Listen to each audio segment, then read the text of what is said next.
Hey, today we're talking about an epidemic we are seeing in our nation. It's post-traumatic stress and law enforcement.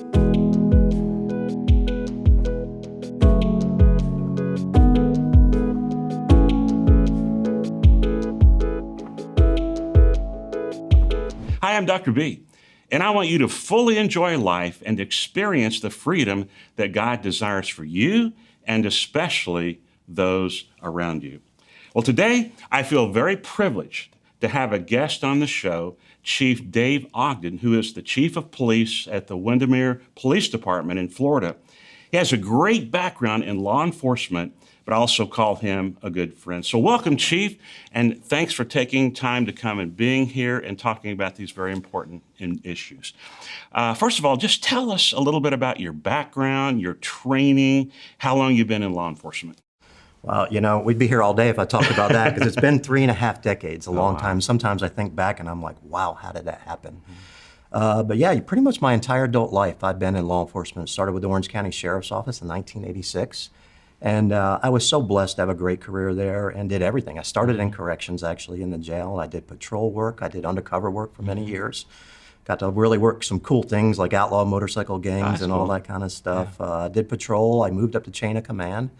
Developed one of our first bicycle patrol units in South Apopka. And as I moved up and around, I ran a training unit for some time. I ran a motors unit, DUI unit, volunteers, a lot of things like that.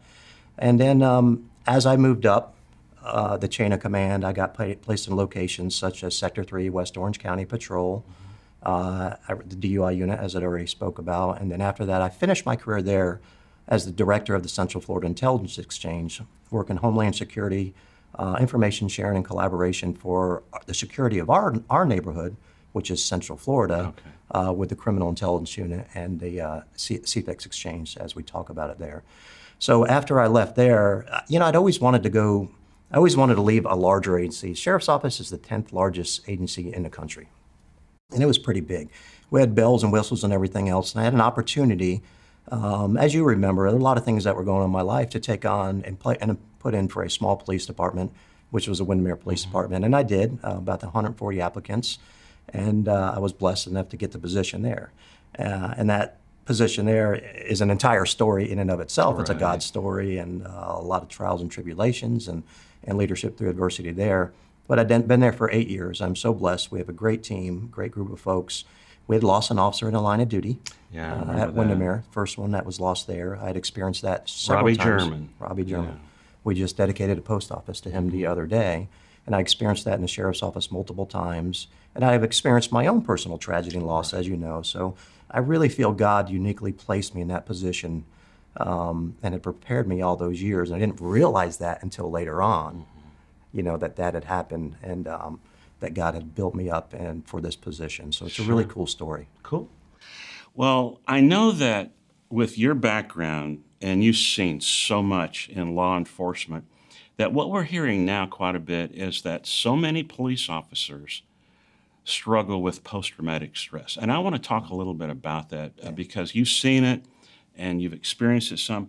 But first of all, just explain to our audience what, in your opinion, is post-traumatic stress.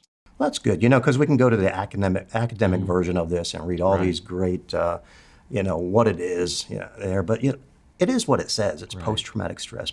What is post? After a critical event or series happens. And that could be a lot of different things. Right. In the first responder field, no doubt about it, that's a crisis situation that usually maybe involves a deadly force situation or something that's a life-threatening situation for you.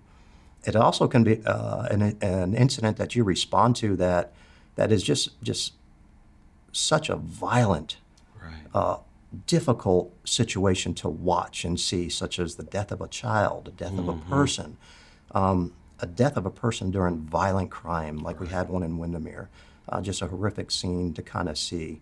Traffic accidents, things of that nature. So any of these things in our world can create, certainly, and do create stress, physical stress, mental stress, psychological stress. And then you also have natural things, disasters. We're seeing in Haiti right now. People over there are going to be going through post-traumatic stress. We really need to understand that there's post-traumatic stress disorder or syndrome, Right. but there's post-traumatic stress that we all feel, we all experience. And then we also now have kind of dubbed a newer term, post-traumatic stress injury. Right. We all feel these things as we see heartache, hurt, horror, terror. We experience these things. They're natural. We say this when we teach the CISM class, is that there are normal reactions to abnormal situations. Right. You know, you don't see a child die every single day. You don't see a mangled body every single day. Those things are going to affect us, should affect us, right? If we have a heart, they should affect us. But we have to understand, how do we manage that? How do we mitigate that? And what does God say about that? How do we kind of get through that? You know, an interesting statistic is this. The average law enforcement officer will experience over 188 critical incidents in his lifetime. The average person, maybe up to 10. Right. So you have acute stress from those violent scenes that you see, but what we're seeing in law enforcement a lot now is that accumulative stress. Right. Right. Time in and time in again. And I can tell you, while I haven't suffered PTSD, we've all suffered PTS. Right. And I spent, one of the things I forgot to say, I spent almost 15 years on the SWAT team. Sure. And I've seen a lot of violence in there, and a lot of individuals take their life. Right. Yeah, that's what I want to turn our subject to next, Chief, is that there seems to be an alarming rate right now of law enforcement personnel who are taking their own life. And a statistic I read recently is that we're seeing more of that than officers dying in the line of duty. Speak to that a little bit. It has, and that has been a trend, an upward trend that we have seen. And, you know, and I think there's a lot. We can go so many directions of this. You know, law enforcement especially, and first responders altogether, fire department, is a stressful job, you know, and tack onto that what's going on in our society with social justice and things of that nature. There is a lot of extra pressure on law enforcement right now, and trying to do the right thing. And it's difficult for these folks who have a career in law enforcement sometimes to go out and really kind of express their feelings, because they're taught not to. I know. We're really trying it. We're trying so hard to get them to express their feelings, talk about that. And while I feel like we do a good job, we can always do so much of a better job. Right. So you're seeing right now a few things in law enforcement which is unprecedented. Across the country, you're seeing law enforcement officers retire at a significantly higher rate. An example, I read an article just beginning of the year. New York City Police Department in 2019 saw about 2,300 people retire, which I guess was average for them. Right. 2020, over 5,600 people. Wow. Yeah. So what do you do when a mass amount of law enforcement are leaving and leaving agencies? A lot of them are coming down to Florida, but they're looking to retire. They're looking to get out of law enforcement. And I think a lot of that is the stress they're seeing going on in society, along with the stress of the everyday life that they're seeing in law enforcement work. Sure. And that's tough. One of the things I got to share with somebody the other day is I think we're mistaken if we think that putting the wrong kind of pressure on law enforcement is getting rid of bad officers. It's not. Right. The smart, educated officer with a degree and a family is thinking twice about, is this really what I want to do? Yeah. Is this really what I want to put my family through? And they're leaving and going to get another job. Right. So we're seeing a lot of that. I know you work with your officers and many others, which we'll get into in a minute, but what do you say to men and women that are police officers on how to deal with post-traumatic stress? You know, that's really important.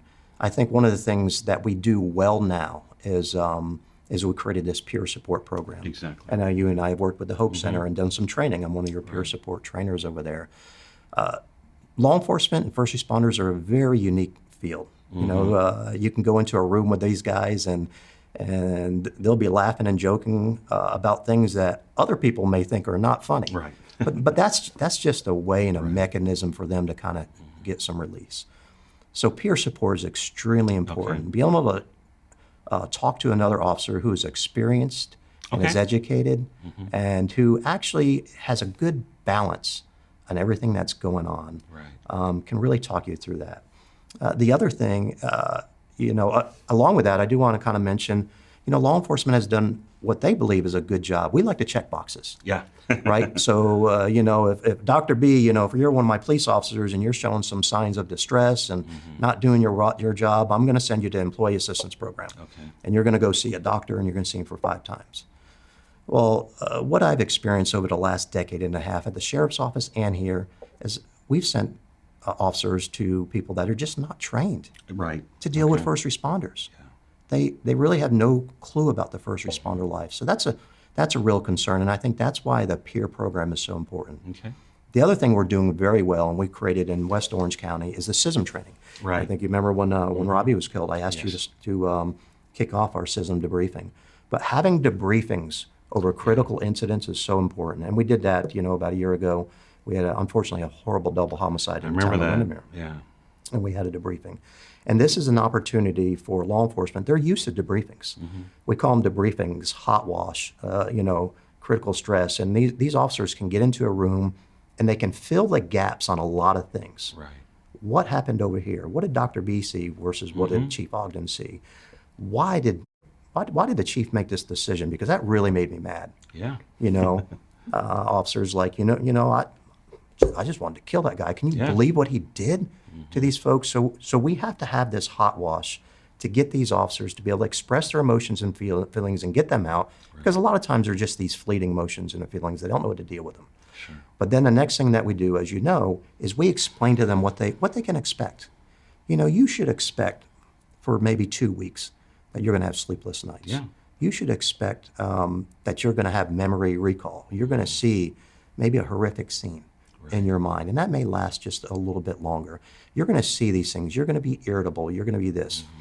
Educating individuals what to expect and what to see, I think, is one of the primary ways we can have PTS stop from going into PTSD. Right. Recognize, and that's where now we're calling it PTSI. It's an injury. Injury. I told you I've got a little sprain coming in here today. Yeah. So I'm not going to work out today. I'm going to nurse it. I'm going to take care of it. I rolled the sprain last night. I put some ice on it last night. I took care of it. We've got to realize how to take care of our post-traumatic stress injury in the same light, and that when I take care of my injury in my leg, I'm going to make myself better and more full. Exactly. And that's it. And it's about having balance. It really is about having balance. That is so helpful.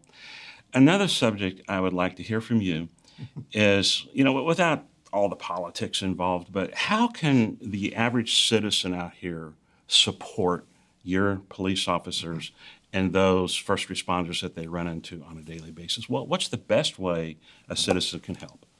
Wow, I think that's amazing. Small things go a long way. Okay. I like people hear me say this statement all the time: micro wins are macro wins. Okay. I like that. How do you finish the race? By little micro wins. Look, we all know, we're not going to sit here and go over data and statistics and everything else, but the far majority of law enforcement officers out there are doing God's work. They are putting on the uniform every single day. Right. They're working night shifts. They're working split shifts. They're showing up to court. They're doing this. A simple thank you. Okay. You don't have to buy them anything. You don't have to do anything, but a simple acknowledgement. And I will tell you, I've experienced over the last couple of years with all the stuff going on in society, a lot more people just stopping. Even just yesterday, I was at lunch and say, "Hey, I just want to thank you for what you're doing." And say, "Thank you for doing that." Yeah. Because that lifts our spirit. When I get to talk to officers, every leader knows this. Your overall wellness is about your mental, physical, and spiritual wellness, right? I ask people this. You probably know right now how much battery you have in your phone, don't you? We look at the battery, the little symbol on our phone, right? We know when it goes down. Exactly. We know when it gets to red. Yeah. Your phone's over on the side. We put our phones away, but Yeah. if your battery's getting depleted, right? Mental, physically, and spiritually, we have batteries. Okay. Every day you go out there and drive. When I drive for a 12-hour shift, a guy's 10-hour shift, 8-hour shift, those batteries are dropping Yeah. just a little. So what happens when you have your batteries on red and then an emergency happens? Yep. You got to go. Crisis, you have to go, and you're not prepared. Right. It's like, could you imagine this if every day I just took a bullet out of my gun? Next day another bullet, next day another bullet. Within, since I carry all on my belt, about 37 bullets. After a month and a half, I have no more bullets. Right. and then I get into a crisis event. Okay. What happens? Think about your spiritual battery. The unfortunate thing is that every leader knows this, but when you get into the government realm, they go running when you talk about spiritual I know. wellness. So we have to have leaders that are willing to stand up and talk about that. And I will tell you, there's an easy way to do it. Because when you sit down and explain what spiritual wellness is, how do I recover my spiritual wellness? I certainly can do that. It is not freedom from religion. Right. It's freedom of religion. So when I talk to my guys how important it is for mentally, physically, and spiritually, we get to sit down and have a conversation. Dr. B, how do you replenish your spiritual battery? Yeah. And a lot of people say, I don't know what you're talking about. What a great conversation. Yeah. Here's what I do. I attend church regularly. Sure. I attend my men's group regularly. I have a group of guys, accountability partners, maybe might want to dub that, partners that we talk every single day. Right. And we go over scripture and we look at that. I pray. I ask for forgiveness. I do these kind of things and I serve. This is the biggest thing, serving. What I have found through my journey, my personal journey with our son, my personal journey with losing several law enforcement officers in the line of duty, is that when I get an opportunity to serve, especially if it's in honor of one of those people, Right. I get to replenish my spiritual battery, Right. and my other ones as well. Sure. So again, just like I'm trying to eat well, eat healthy, work out, just like I'm trying to read a book. Yeah. A week or so, I was challenged to do that. I'm not quite doing that. I get through halfway of it, and then I keep going. But if we're going to have overall wellness, we have to address those three critical areas, and that's one of the reasons that we kind of kicked off the Got Your Six program. To be honest with you, Well, that's what I want to turn to next, and I just want to say, man, I've looked up to you for years. I know we met through a very difficult time in your life when your child died. yeah. And that's tough for people to go through, but I saw you and your wife walk through that with grace and dignity, even though you had a lot of hurt that went along. So I just appreciate you, brother. And I know that God's using you in an awesome way, but tell us now about this program or ministry called Got Your Six. Tell us about that. Yeah, I'm deeply involved with a West Orange County group called Iron Men of God. So we are just a discipleship of there. Right. We talk about our three mission statements are learn, love, and lead. Learn about God, be in the Bible, understand what it is that you know, and be able to tell people. Love others. God says, love me and love on others. Love your wife like Christ loved the church. And then go out and lead. Be the spiritual leader at your home, in your work, and in your community. So, I really took that. I have two passions in life. I have a passion for first responders because I have lived that life. Listen, I've been through divorce, and I know that heartache, and I know that pain.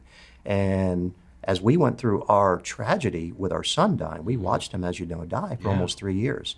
I've never had a deeper introspection in my life than that time period. That is what brought us back. That is what brought us into the church, to be honest with you. Okay. And the trickle-down effect that my son has had in our lives, in our family's life, is the purpose of his life. God's perfect will isn't always discernible right off the bat, but his perfect will in that situation was to bring us back to Christ and to let us share our message and our story to others. Right. So I have that passion for first responders and to bring them there and the mistakes that I made early on in my career. I don't want to know. One of the things about PTSD, one of the startling facts is that 42% of suicides are because of relationship issues. Right. Think about that. Now, that's the ones we know of. I know. This year so far, we believe that 90 police officers have died as a result of suicide. Yeah. Jeff, here's what we don't know. What did I tell you before about it's startling how many police officers are retiring? Yeah. There is no mechanism to capture that. Right. If I leave the New York City Police Department and I come to Orlando to retire, and 6 months later, unfortunately I commit suicide, there is no data bank for that. Right. And that's what we're seeing Okay. at an alarming rate as well. So we have a data set out there, but we really don't know what that data set is, to be honest with you. That's a concern. So Got Your Six formed when we had the triple threat in 2020. We had COVID kind of hit us. We had an election going on, and then we had social justice issues that were kind of going on. And the world was just going crazy. And I've known one thing. I've heard you tell me, back Pastor Jess and some others, I just remember this, is just how to be kingdom focused. Yeah. How are we going to get through this thing being kingdom focused? And that's what Got Your Six is about. Okay. Is I wanted to create a community for law enforcement officers because I believe this one thing, is that to live a well-balanced life is to lead a life with Christ in your life. Right. And lead a life with Christ in your marriage, in your personal life, and also in your work. Doesn't mean I'm going to go and proselytize and work. I understand I have bars, stars on there. Sometimes I got to get the chance to take those off. Okay. And Got Your Six is really about that. It's a community where law enforcement, first responders can come together. As you know, we have a social media site that's closed. We've been doing classes at the Hope Center, right. First responder marriages, because everything ties to the right. marriage. The gospel ties to a marriage. Crisis management. Mm-hmm. We're teaching a 2-day crisis management class now, a class called Rewirement. And here's what retirement? It is. It's about financial peace, and rewirement is one of the things I find in law enforcement is I think first responders have a tremendous skill set. Right. They have so much skills. Every single day they go to calls for service, for domestic violence, for maybe even a hostage situation, maybe for somebody who doesn't have food, can't pay their rent. Right. They handle those calls every day, and they don't even realize them. They don't even realize them. And then at the end of their career, they are blessed with having all this knowledge how to help people. But sometimes they think when they take this uniform off, it stops there. Right. So we try to get them to rewire their brains to find purpose in their career and their life after. Sure. And using that same skill set. I use the Hope Center as an example. Can you imagine a 30-year officer just sitting at the front desk? Mm-hmm. Just sitting there, welcoming people, and somebody coming in saying, I have a domestic violence situation that's happened. That officer can handle that, not being a cop, right. but in a more compassionate, friendly way, and still get it done. And then, in return, he serves, but you know as well as I do, you can't outserve God. Right. Every time you serve, all of a sudden, you get blessed. Amen. You get blessed with this feeling of, wow, this is what it's about. Sure. So that's what we want to do. Okay. We've done a 12-week study in the Book of Revelation with the Right. great Dr. Charles Cooper. Yeah. And next year we're gonna continue. We're starting some more classes in September, Okay. so just in a few weeks here, and it's going to go through. If anybody wants to join us, we'll put a link to our website Right. underneath. Okay. Join up. It's free. It's on Zoom. We'd like you to show up in person. You can show up in Zoom. Oh, and we also have women in law enforcement. Right. I saw that one. Forgot about that. And I That's couldn't. Sorry, honey. I didn't mean to forget about that one. That's really important. Okay. As I'm looking around the country, I have not seen a program for Christian women in law enforcement. Yeah. And we already have such a great success story for that class. Right. It's pretty amazing. I'll share that another time. Man, again, thank you for being here, Chief. You're an awesome man, and I love working with you, and I know God's going to use you in a great way. So if you would like to learn more about this, make sure you check the links below and follow the descriptions on Got Your Six and the new things that are coming. But I also want to share with you that the next few videos, I will give specific ways to deal with post-traumatic stress, especially as it relates to first responders. So please subscribe and hit the bell icon, and you will be notified when the videos are ready to watch. Also, if this has been helpful, hit the thumbs up button and feel free to make comments or ask questions in the comments section below. And again, thank you, Chief. Thank you. God bless you. You're my friend.